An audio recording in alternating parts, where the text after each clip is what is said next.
Am I the a-hole stories?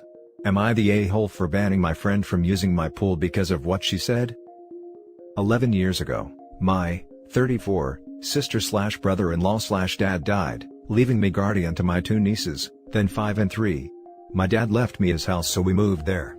The kids settled in the school quickly and made friends. This woman, Susan, 45 female, was particularly good at making sure the kids and I were included in events, but she seemed a bit off. She kept telling me how lucky I was to have such a nice house. I pointed out that I only inherited it as 3 members of my family died, but she laughed and called me sentimental. Huh? She also loved to organize events at my pool, but she always made out that she was the host, taking charge, making me feel like a stranger in my own house. Our youngest daughters share a birthday, so they generally share a pool party. 6 months ago my boyfriend, Rick, 35, moved in. I've known him as a friend since before my sis died, and the girls think of him as their favorite uncle, but we recently got together. A few months after he'd moved in, Susan texted me saying there were rumors about Rick and my oldest Eve, now 16. Susan said he'd acted inappropriately towards Eve. I asked Eve about her day. When she realized there'd been gossip, she burst into tears saying she hated this village as no one wanted you to be happy.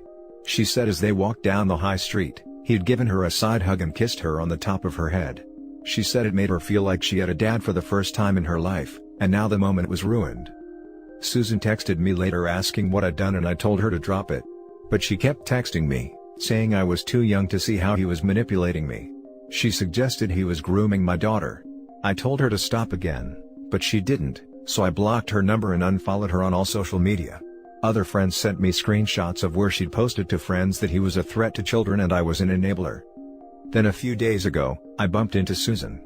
She was all smiles, telling me which date suited them best for the party, and how all the village were looking forward to it. I said that due to COVID, no pool parties were happening, and even if there were, surely as a mother she wouldn't want her kids to attend a gathering where a threat to children and his enabler were present. She said she didn't know what I meant. I said I could show her some screenshots if it would help. She said how much her daughter was looking forward to it, that I'd be selfish if I didn't let it go ahead. I said she should have thought about that before spreading false rumors. I said if my girl invited hers over, that was fine, but Susan was never to step foot on my property again. Afterwards, she posted something on the community Facebook page about selfish incomer witches. It got taken down, but not before her friends left nasty comments. One of them texted me saying, I should be nicer considering the circumstances, but I don't even know what that means. Anyway, I don't think I've been unreasonable, but clearly half the village think I'm the a-hole. Am I? Now for the top comments. I'd talk to an attorney about slander. This kind of rumor can be dangerous. We're thinking about that. But thank you. I think you should really consider it. These charges could become very serious and hurt both your niece and your boyfriend. If you are ahead of it, you can make sure the damage is minimal. This woman has already shown she doesn't care how far she has to go. Rick is reticent to do anything. He thinks it's minor village gossip involving a few hundred people, and if we start legal issues it will escalate. It's his call, but I'm not sure he's right. I just want people to see him as the loving man he is, not through her warped vision of things. Not the a-hole. Those kinds of rumors can destroy a person's life. Clearly the niece said it was not done in a sexual manner, that she didn't feel uncomfortable etc. and was fine. This outsider decided to stir drama up and wanted to reap the benefits still. She hurt your niece with gossip and could have harmed an innocent man's reputation, because she couldn't ask a question or be adult about it.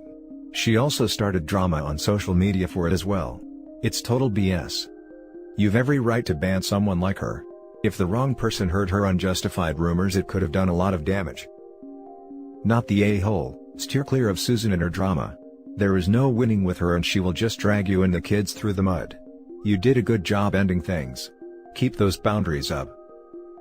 Thank you. I was shaking after. I hate conflict. Update. Well, that blew up. Thank you for the awards, I really appreciate them.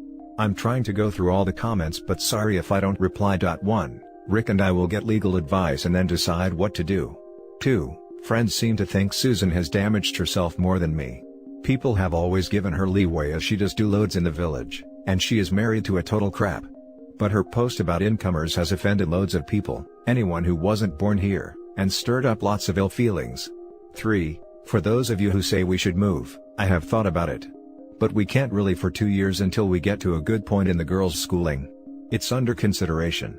4. I'm going to message the one who told me to be nicer considering the circumstances because I genuinely don't get what she means.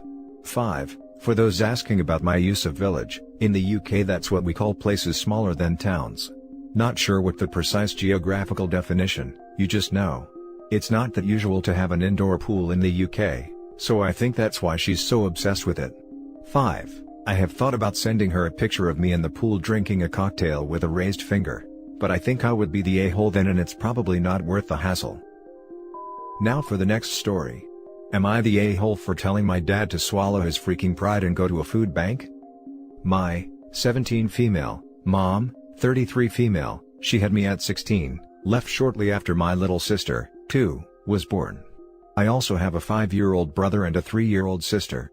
We haven't heard from her since. My dad, 34 male, owned a small business that went under a few months ago due to the shutdowns, and has had trouble finding a job since.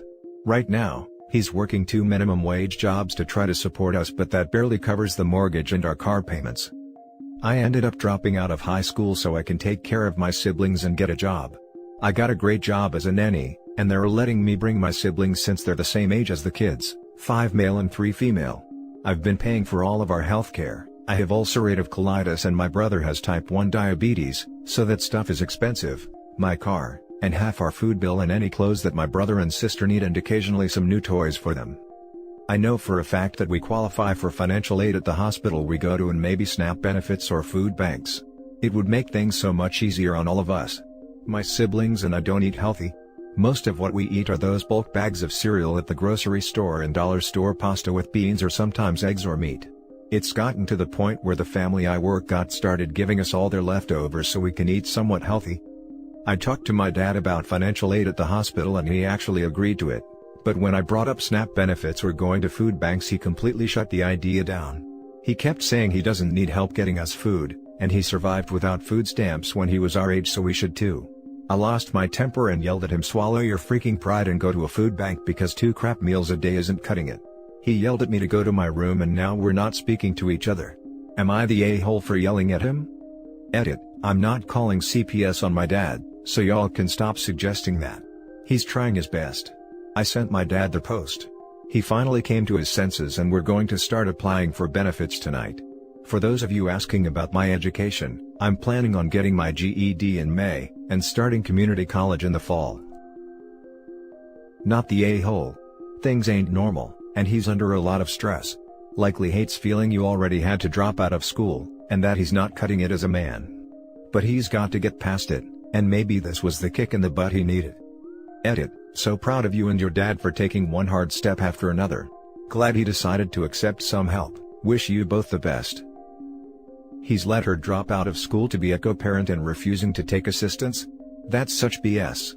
OP I feel really sorry for, but she needs to tell dad she's going back to school if he's such a proud man and can do it himself. Yikes. Not the a-hole. You're right, it's just his stupid pride. You're sacrificing a lot for your family right now before you're even a legal adult. The least you deserve is some decent meals. I'm heartbroken for any parent in the situation he's in. But he needed to have it pointed out to him that it's pretty silly for him to think that letting his kids go without food/nutrition and education leaves him with more pride than using the social safety nets that he pays into out of each paycheck. He's making life harder for all of his kids, especially OP, unnecessarily. Not the a-hole. The social safety net exists for a reason. Plus, the pandemic is still going on. Things will be different when we are past all this, and he might be able to find what he needs in terms of work. And hopefully you can return to school. You've put your whole future on hold for your family. You're risking more than his pride is worth. I'm planning on getting my GED and going to college to be a nurse practitioner once things calm down. Next story. Am I the a-hole for continuing my tradition of taking my kids out to dinner even though I remarried and have stepchildren? I'm 36 years old and a father of 2. My kids are 15 and 13. I was high school sweethearts of sorts with their mother, and it was just your common case of 2 kids getting married way too young and not knowing what everything entailed. All in all, we divorced by the time I was 28. My ex and I are on good terms and we do a nice job at co-parenting even though we are not together. I live 2 towns over from her, About a 15-minute drive. So the kids stay with me every Friday to Monday. 4 years ago, I met my current wife. We got married a year and a half ago and now she and her 2 kids live with me. Her boys are 9 and 7. I get along with her kids, and I try to do all I can for them since their dad isn't a great guy. The house sometimes gets a little crowded when my 2 kids are over, but mine spend a lot of time in their rooms. Since my kids were little, I've always enjoyed taking them out to eat every other Friday. It's a tradition I've continued since. My kids really enjoy this time together, and it really helped us all deal with the divorce. Now that I'm remarried and sometimes get busy, these dinners aren't always on Friday nor are they as frequent as every other week. But once or twice a month I make sure my kids and I go out to eat. My wife has always been cool with it, at least until somewhat recently. To be clear, I go out to eat with my wife and the 4 kids a lot. Usually once a weekend, and then dinner Monday through Thursday is always with my wife and her 2 boys. My wife started to ask why I still have these dinners that are exclusively with my 2 kids. I told her it's the tradition and my kids and I enjoy the time together. She said since I'm remarried and have stepchildren, there shouldn't be any more me and my kids' dinners. I told her that we all go out to eat together way more frequently than I go with just my kids, and that we go out less than we used to before I got remarried, so I'm compromising a bit. She still insists that it's wrong to take my kids out to dinner where we pretend I don't have a new wife and 2 stepchildren. I don't know where she got that from, but that's what she said. Now for the comments. Where we pretend I don't have a wife and 2 stepkids. Not the a-hole, that's not what you're doing. It's so important for kids in blended families to feel they are still valued and still get one-on-one time. Especially given the age differences here, teenage children have different topics they care about and need different attention. Doing things with your children from your first marriage alone sometimes does not invalidate the other time you spend with your wife and stepchildren, and she should be understanding that you have multiple priorities since she does as well. Not the a-hole. It's even important to do one-on-one things with your kids in a full bio family. If she is adamant you cut out doing things with just your bio kids, then to make it fair you shouldn't do anything with just your bio kids when yours aren't there. All for one and one for all and all that crap. Not the a-hole. You already spend plenty of time with your wife and your stepchildren, and you spend time with them plus your 2 bio kids as well, so really what she's asking you to do is stop spending quality time with your bio kids full stop. That's unreasonable. You get plenty of alone time with your stepkids, I'm assuming, during the week, but you're not allowed to spend any alone time at all with your bio kids?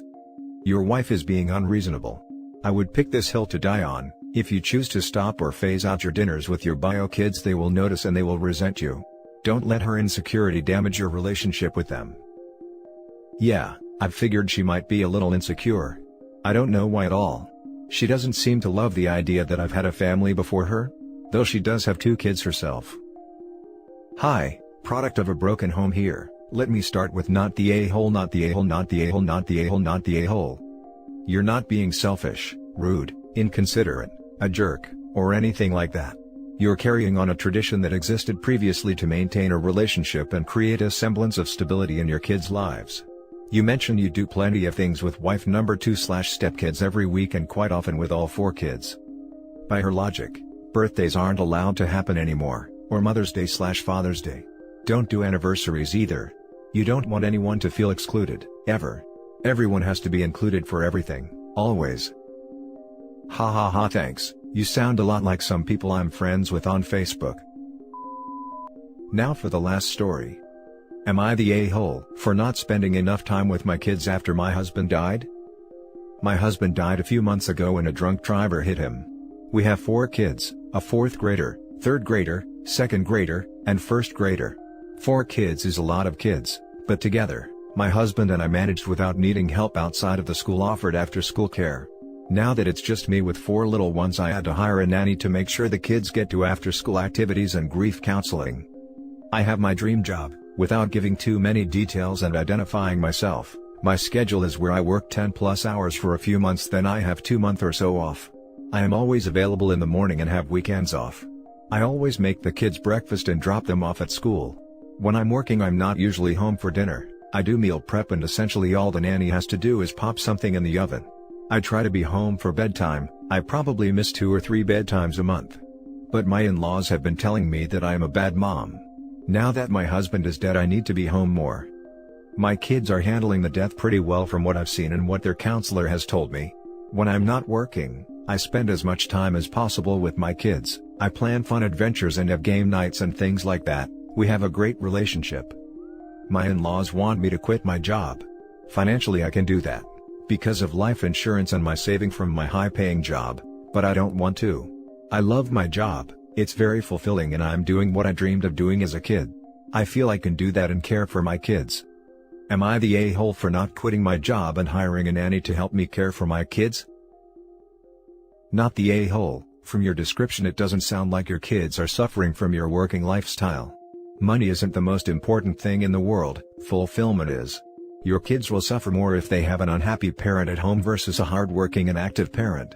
Your in-laws are probably still in mourning and looking at a person to put their anger towards.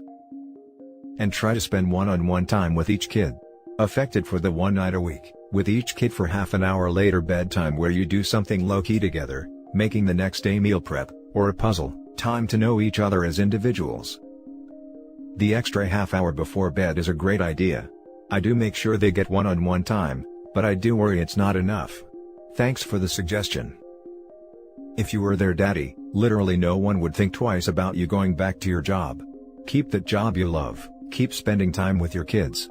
Reconsider the in-laws who are going behind your back to convince your kids you don't love them enough. Not the a-hole. It's not always quantity, it's quality of time you're spending with your kids. You have to provide for your kids by yourself now. What do your in-laws expect you to do? Quit and be a stay-at-home mom with no one making money? They're being ridiculous, and it sounds like your kids are doing as well as they can be. So sorry for your loss. This, plus below the line I'm pretty sure she's spending at least as much time with her kids as anyone with a regular job.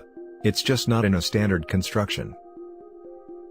And that's it for this video guys. If you have thoughts to share, leave a comment below.